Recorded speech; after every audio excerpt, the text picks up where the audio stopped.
Spoilers ahead for Wild Child and What a Girl Wants.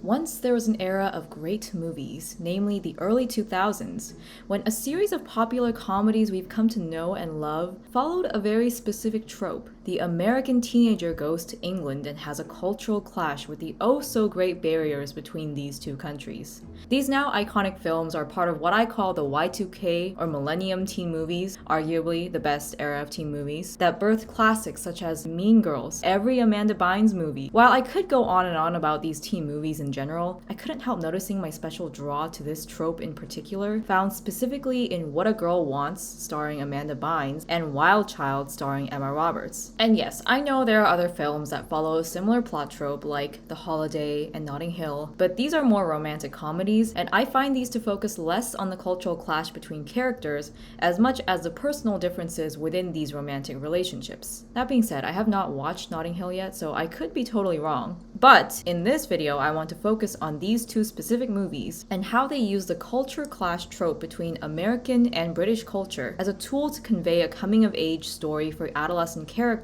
struggling with personal and familial identity.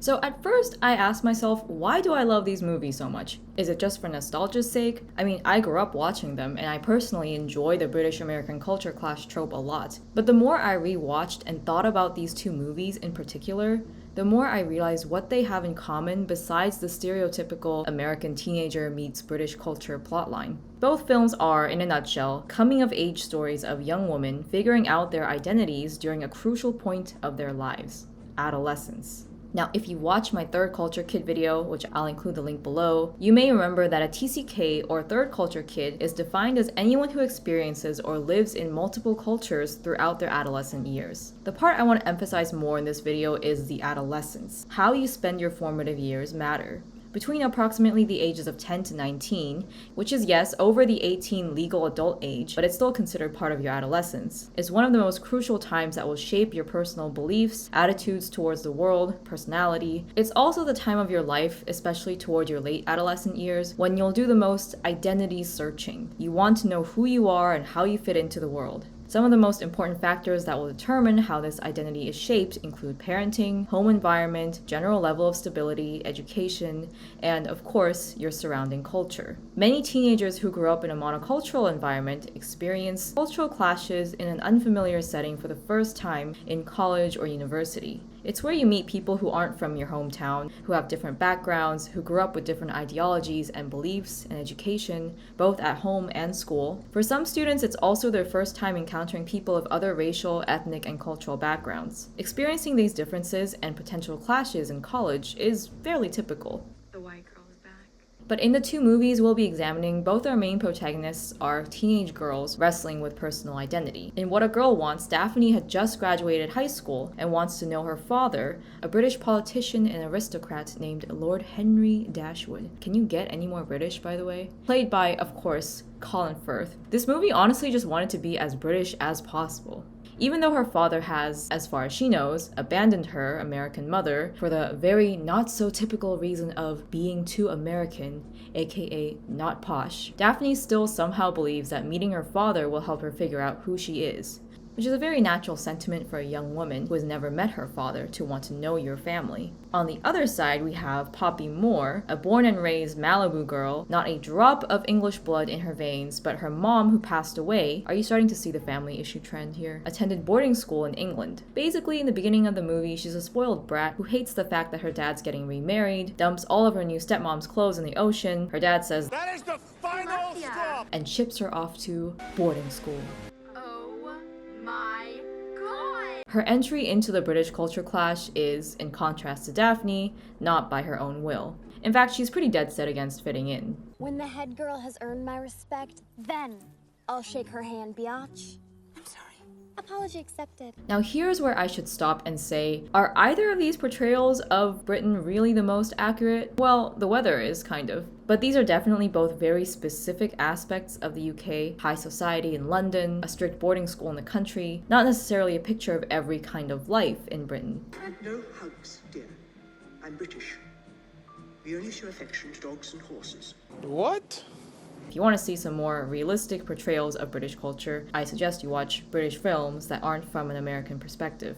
Not that the Americans are any less stereotypical. A New Yorker who loves rock music, a rich Malibu brat with a Valley Girl accent who loves shopping. But it's these extremes pitted against one another, how one might view American culture versus British culture, that makes the cultural clashes all the bigger and all the more interesting to watch. Sometimes, yes, it's cringy. Sometimes you just wonder why these people can't get it together and just accept that you do things differently in other places. But this is the 2000s, and we're all for anything cringy here. Actually, we're still here for anything cringy. So, no more complaints about that. Bear with me through the cringe. I beg you. It will be worth it. Back to our two protagonists. The cultural clash trope has been used in comedy in other ways, but the British-American trope seems to stand out in particular. How can these two cultures that speak the same language, technically, I should warn you though, the dog and bones on the plane can be no lift here. Huh? Phone, it's broken. Elevator, none. Who's free? Who's Lou? and seem to outsiders very similar, Koreans would mark them both as Western cultures, be pitted as complete opposites. Well, let's take a look at what tropes both movies exemplify, and how their cultural clashes contribute to the coming-of-age development of each character. Wild child. Poppy starts off as a very spoiled, rich, bratty teenage girl stuck on her cell phone, using a heavy Valley Girl accent, wearing impractical Californian clothes and shoes in heavy English weather, and completely refusing to adjust to the less urban, more down-to-earth environment of her new boarding school, Abbey Mount. I mean, first off, there's some huge stereotypes in there, like everyone in England is down-to-earth, which will actually be refuted in the next movie. Visually and audibly, she's the opposite of the other girls in every way. Her bright, flashy color palette next to their gray uniforms, her long bleached hair, her American accent. Instead of assimilating to the culture, Poppy's response is to personalize it to make it her own, very literally with her uniform. But hidden beneath the I hate life attitude towards her new surroundings is a deep homesickness, revealed subtly but not explicitly in her emails to her best friend Ruby, who by the way is a terrible friend, whom she actually seems to miss and care about. As with most real teenagers, despite the coolest cucumber exterior, even the most popular girls have insecurities and desires for belonging buried underneath. There are hints of this throughout the movie, but the most significant moments are probably when she realizes her friends back in California weren't real friends, and that real friends can be found with girls who at first seem alien and unrelatable. When you're first immersing in a new culture, it's easy to define yourself as the norm and to view your surrounding culture as other or different. It's through forming strong relationships and discovering similarities, as well as learning to enjoy the differences, that you start to feel at home in a new culture. The more Poppy allows herself to open up to these girls, the more she realizes they're actually more alike than she thought. They obsess over cute boys, they want to get dressed over the school dance, and they want to help out their new friend. Ironically, it's in the process of them helping Poppy with her master plan to leave Abbey Mount by getting kicked out, because, of course, that's the best plan, that their friendships grow. It's the friendships that ultimately help Poppy adjust to her new environment and embrace a new culture for the first time. By the end of the movie, the situation is reversed, and her new British friends are enjoying the Malibu lifestyle at Poppy's home. Poppy's grown immensely, not from Abbey Mount's strict rules and British propriety, but through relationships. She's learned friendship, adventure, integrity, and hospitality. Also, let me just point out that the kind, welcoming, no-nonsense girl who ends up becoming Poppy's best friend plays the Harriet in this movie. Another big character point for Poppy is her connection to her dead mother. While her mother is not a cultural connecting point to Abbey Mount, it's when Poppy finally admits she misses her mom and embraces her Abbey Mount heritage, going back to her natural hair color, playing for the lacrosse team, that she grows to accept Abbey Mount as home. It doesn't mean she's abandoning her Malibu roots completely. She introduces Malibu culture to her new friends, and they embrace it just as much. It's an example of an actual cultural exchange rather than pure assimilation. People like Harriet, who try so hard to adhere to cultural traditions and norms, may attempt to assimilate outsiders like Poppy, but Poppy manages to stay true to who she is and embrace another cultural root that's really always been a part of her. It's funny to note, though, that when Poppy first comes to boarding school, all the girls stare at her and think she's a celebrity because of her Malibu outfit and attitude.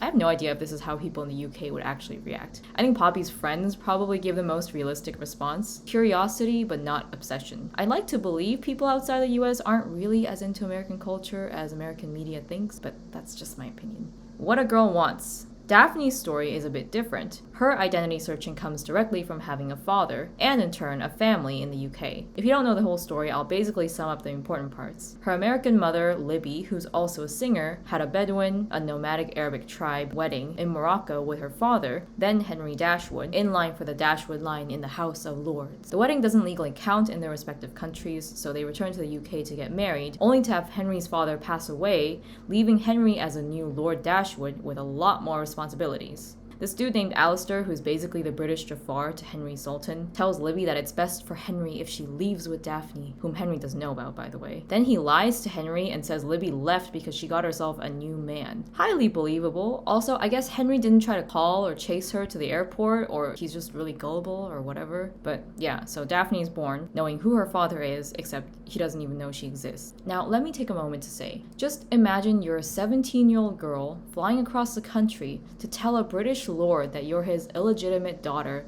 with his old lover. Oh, and then you find out he's about to get a new wife and stepdaughter, both of whom look way more posh and appropriate for Miss and Mrs. Lordship. I think my stomach would be like throwing up on the inside. But no, Daphne is totally cool, just chilling on double-deckers around London and meeting cute rock stars and being all touristy. Then Daphne goes to her father's giant mansion, and her entrance is not exactly smooth. Did you see that? An impossibly large bird falling off that wall. Then she gets caught, and her dad thinks she's some reporter trying to get a story on his upcoming election, and it's honestly so tragic seeing this young girl look at her father looking at her like a total stranger. But as soon as she drops the bomb about being Libby's daughter, things start to change for Daphne. It's very obvious that Henry still has feelings for Libby, and so his affection for Daphne, in whom he sees a lot of himself, comes pretty naturally. Honestly, Daphne's personality and attitude doesn't really change a whole lot in the beginning. She's pretty optimistic and hopeful, and the fact that her new family thinks she's an American heathen doesn't really seem to faze her. Daphne's defiance of the rules and social norms of British high society, which probably looks a bit different now than it did in 2003, seems more built into her character rather than a conscious refusal to assimilate into the culture for a deeper reason. She likes some parts of the culture, like her new room and her house,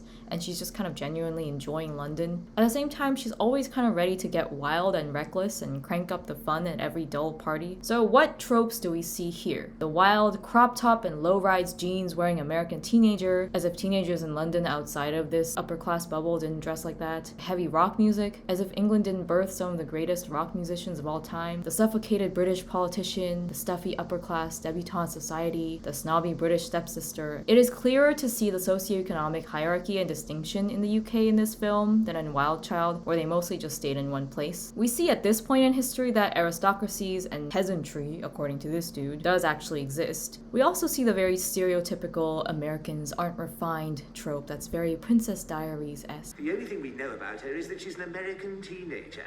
Hardly a promising start. Most importantly, we see these differences creating a barrier between a father who just wants to love his daughter and a daughter who wants to be loved by her father. That's the main reason she came to London, and honestly it kind of makes her character very pure, honest, and because of her naivety, all the more tragic. It's like no one told her that bursting into someone's life and telling him you're his daughter wouldn't magically make life better. Oh wait, Daphne's main goal in the UK isn't to fit into the culture, but it is to form a relationship with her father and his family, which inevitably comes with the British high society that his title is tied to. Her attempt to assimilate, like many first attempts, leaves her feeling miserable, homesick, and just not like herself. This is an example where circumstances force a cultural outsider to adjust to her new surroundings by surrendering parts of her individual character or personality. While it is ultimately her choice to do this, it seems like the only way to have a relationship with her father. Now, of course, there are moments when it seems like Henry will give in and meet Daphne in the middle by reverting to some of his old ways. But as a grown adult and the head of his family, he has more responsibilities to consider. As much as we're supposed to root for Daphne and dislike Glenys and Clarissa, they just had to choose the snobbiest names ever. He can't just abandon his fiancée and future stepdaughter. That would be just as cruel as him abandoning Libby. He'll survive.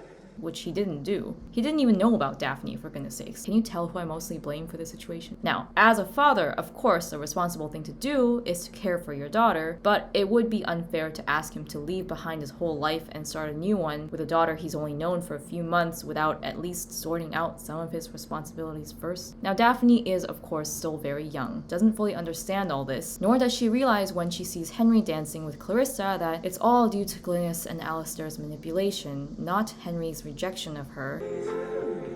Has Daphne gone missing again? But the moment still hurts, and in the emotions I can sort of understand her decision, but still the family's expectations and standards for a proper British lord is still at the center of their problems. Henry wants to accept and embrace Daphne, but in order for them to have a relationship between these two distinct cultures, there has to be some compromise and sacrifice. There is still a moment of growth and maturity when she finally admits that being a perfect family with her father is not something that's going to come easily, or even something that can happen realistically right away. She's not necessarily giving up on her father completely, but she isn't trying to find her identity in him anymore. She's a child in this situation. She knows she doesn't hold the power. She's shown him her love and acceptance. Now it's up to him to decide how their relationship will proceed. Discovering you have a child is a complicated issue, especially when you have another family, or you're about to. Now, I won't comment too much on the solution or ending of this story, which has its issues. Follow your heart and go back to your ex-lover, even if it means abandoning your new family and whatever responsibilities you already had. You'll survive.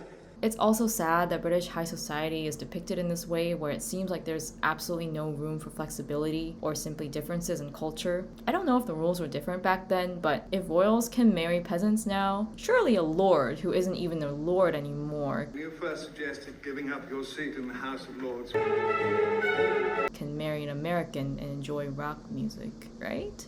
Again, that's diving more into the history of British upper class, which I've only learned about through period dramas, so I won't say much there. Entering this new culture is definitely more of a rude awakening for Daphne than a slow assimilation or proper adjustment, which is a great example of how your environment is a bigger contributing factor to your cultural identity than your blood or ethnic roots. Now, in Daphne's case, there are some obvious differences to note. She only grew up with her American parent, for one thing. She didn't have her British side of the family to learn about that culture. She's also not an ethnic minority in her surroundings, meaning that part of her identity was never really challenged. There also isn't the added factor of a second language at home, which can cause more cultural confusion for many TCKs. Which brings me to why perhaps these cultural clashes between America and the UK are so fascinating to see on screen. So you have two cultures that look like they should be very similar on the outside, characters who look ethnically the same, speak the same language, and yet there are differences, or perceived differences, that bring excitement, adventure, and conflict. You also have teenagers involved who are normally looking for the very opposite of what a foreign cultural environment supports: belonging. When you're in your adolescence, moving to a new country and being a minority is especially challenging. While their responses and attitudes are different, both girls demonstrate how certain survival mechanisms, defiance and rebellion, or surrender and assimilation, are necessary to navigate these new environments. Positive relationships with people who are accepting, welcoming, and loving regardless of their differences, whether it's friends or family, help them grow in the right direction. Sometimes it means accommodating. Sometimes it means standing up for your beliefs. There's good and bad in every culture, and knowing who you are and what you believe in the midst of these differences is how you'll ground your identity, and how you learn to embrace and enjoy both. Thanks for watching, and I'll see you in my next video.